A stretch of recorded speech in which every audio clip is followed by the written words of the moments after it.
नमस्कार। गैंगस्टर के 7वें एपिसोड में आज बात करेंगे कानून के सबसे बड़े किताब में सबसे बड़े मुल्जिम के तौर पर शामिल रहे उस शख्स की जो जीते जी तो सबसे बड़ा मुल्जिम रहा, लेकिन मरने के बाद वो अचानक रॉबिन हुड बन गया। आज बात करेंगे राजस्थान के सबसे दुर्दांत और सबसे बड़े गैंगस्टर आनंद पाल की।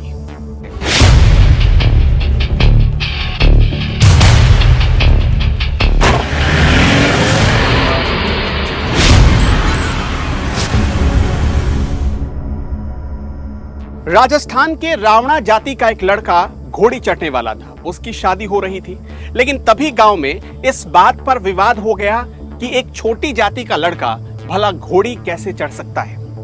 कहा जाता है कि आनंद पाल के लिए पूरे जमात से लड़कर जिस दोस्त ने उसे घोड़ी पर बिठाया, उसी आनंद पाल ने उस दोस्त का कत्ल कर डाला। कहा जाता है कि वो इतना दुर्दांत हो चला था कि पुलिस को उससे मुठभेड़ करने के लिए या लड़ने के लिए खास तौर पर ट्रेनिंग दी गई थी।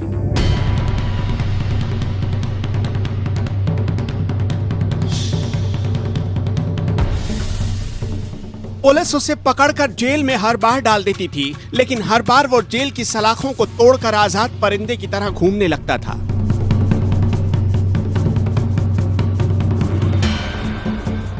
आनंद पाल नागौर जिले के लाडनू तहसील के सावरात गांव का रहने वाला था।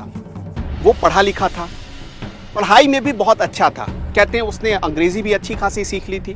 वो आगे बढ़कर एक टीचर बनना चाहता था। इसके लिए बाकायदा उसने बीएड की ट्रेनिंग ली। उसके बाद उसे ये ख्वाहिश हुई कि उसे राजनीति में एंट्री लेनी चाहिए। उसने पंचायत चुनाव लड़ा, लेकिन एक मंत्री के बेटे ने उसे 2 वोटों से हरा दिया। बस यहां से आनंद पाल की जिंदगी 360 डिग्री पर घूम गई। चुनाव हारने के बाद वो बदले की आग में जलने लगा और बदले की उसने ठान ली थी। उसे जल्द ही ये मौका मिलने वाला था। तभी उसके मन में एक और ख्वाहिश आई। वो लिकर किंग बनना चाहता था और अब वो गैंग और गुर्गे इकट्ठा करने लगा था, क्योंकि उसे पता था कि बिना गैंग और गुर्गों के लिकर किंग बनना आसान नहीं है। इसके लिए उसने सबसे पहले हत्या की अपने ही उस दोस्त की, जिसका नाम था जीवन राम गोदारा। ये वही जीवन राम गोदारा था जिसने उसे घोड़ी पर चढ़ाया था, उसकी शादी में पूरी जमात से लड़कर।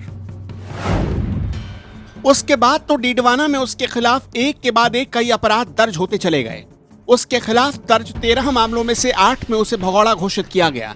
जून 2011 की बात है, जब बीकानेर के सुजानगढ़ में एक चौराहे पर उसने दिन दहाड़े गोलीबारी कर दी थी, ताकि उसके खौफ का पोस्टर चप्पे चप्पे पर चिपक जाए। लोगों के दिल दिमाग में उसका खौफनाक रूप घर कर गया।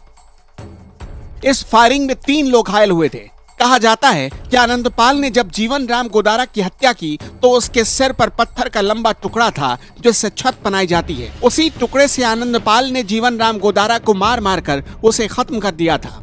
इस हत्या ने जातीय रूप ले लिया था और सारा मामला राजपूत बनाम जाट में तब्दील हो गया था। और आनंद पाल ने इसे ऐसे प्रचारित किया कि राजपूतों के मान को रखने के लिए उसने ये बदला लिया। देखते ही देखते आनंद पाल एक खूंखार गैंगस्टर बन गया। आनंद पाल जिसकी भी किडनैपिंग करता था, उसे एक छोटे से पिंजड़े में डाल देता था और कई कई दिनों तक तरह तरह की यातनाएं देता था, टॉर्चर करता था, मानसिक रूप से शारीरिक रूप से तोड़ देता था। कहा जाता है कि उसे स्टाइलिश लाइफ जीना पसंद था। वो महंगे लेदर की जैकेट पहनता था, वो आंखों पर महंगा चश्मा लगाता था और उसे हैट पहनने की आदत थी। यही नहीं, जब पुलिस उसे पेशी के लिए ले जाती थी, तब वो अपने गुर्गों को बुलाता था सिर्फ इसलिए ताकि अपनी स्टाइलिश फोटो खिंचवा सके।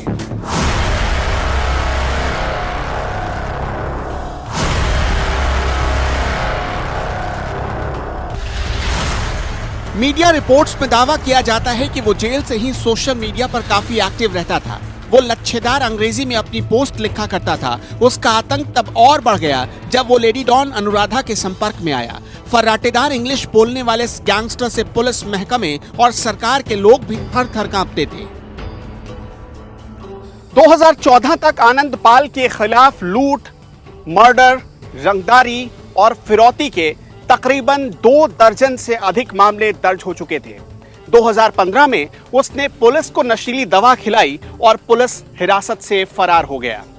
कहा जाता है कि देखते ही देखते 2015 के बाद वो अपने समुदाय यानी राजपूतों में हीरो बन गया।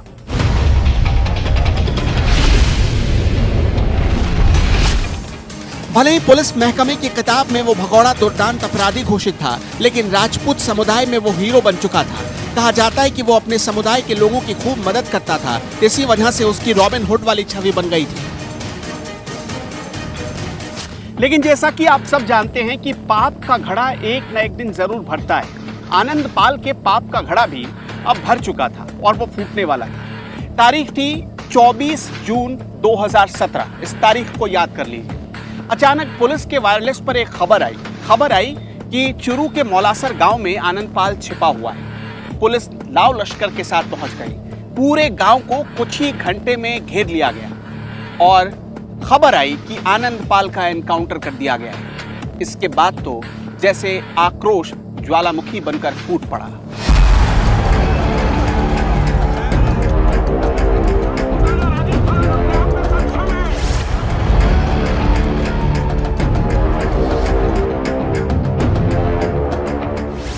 जैसा कि आप सब जानते हैं कि आनंदपाल राजपूतों में हीरो बन चुका था।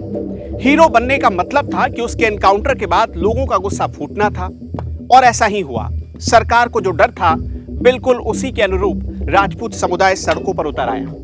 कहा जाता है कि पुलिस की हिम्मत नहीं होती थी कि जिस गांव में आनंदपाल का एनकाउंटर हुआ है वहां जाकर उसकी डेड बॉडी को उठा ले आए।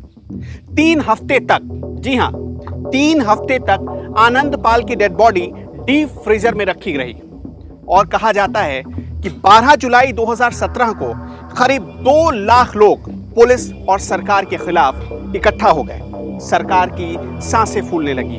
अब क्या करें? 1 साल बाद चुनाव होने थे, सरकार भी डर गई।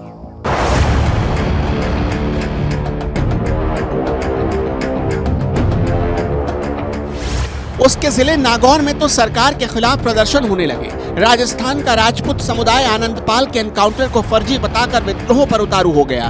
परिवार ने आरोप लगाया कि आनंदपाल ने सरेंडर करने की कोशिश की, लेकिन पुलिस ने जानबूझकर उसका एनकाउंटर कर दिया। 3 हफ्ते तक आनंदपाल का शव डीप फ्रीजर में रखा रहा। आखिरकार सरकार को आनंदपाल के परिवार से बात करनी पड़ी, लेकिन इधर परिवार को सरकार ने बातचीत के लिए बुलाया और उधर चुपके से पुलिस ने उसका अंतिम संस्कार कर दिया। गैंगस्टर पार्टियों के लिए वोट बैंक भी होते हैं। तत्कालीन राजस्थान सरकार को डर हो गया था कि राजपूत वोट बैंक उसके हाथ से खिसक गया तो प्रॉब्लम हो जाएगी, इसलिए सरकार ने इस मामले को सुलझाने के लिए जमीन आसमान एक कर दिया था। लेकिन राजपूतों के गुस्से को वसुंधरा सरकार को 2018 के विधानसभा चुनाव में झेलना ही पड़ा। बीकानेर जेल में 2015 में उसका गैंगवार हुआ था। आनंदपाल को गोली लगी थी। पहले वो बीकानेर और फिर अजमेर जेल में बंद हुआ। 3 सितंबर 2015 को आनंदपाल और उसके साथी सुभाष मुंड की नागौर कोर्ट में पेशी की गई। पुलिस वैन में ही उसे फिर अजमेर सेंट्रल जेल लाया जा रहा था। लौटते हुए आनंदपाल ने पुलिस वालों को मिठाई खिलाई, जिससे उन्हें नशा आ गया और आगे उसके साथियों ने सड़क रोक ली। गोलियां चलाते हुए उसे भगा कर ले गए। इसमें एक पुलिसकर्मी मारा गया। तमाम पुलिस महकमे की सक्रियता के बावजूद आनंदपाल किसी के हाथ नहीं आया और जब तक जिंदा रहा तब तक आजाद परिंदे की तरह घूमता रहा। जुर्म के रास्ते पर होने के बावजूद वो अपने समाज के साथ मजबूती से खड़ा रहा। करीब 2 सालों तक वो पुलिस के लिए छलावा बना रहा, लेकिन 2017 में एनकाउंटर में ढेर कर दिया गया।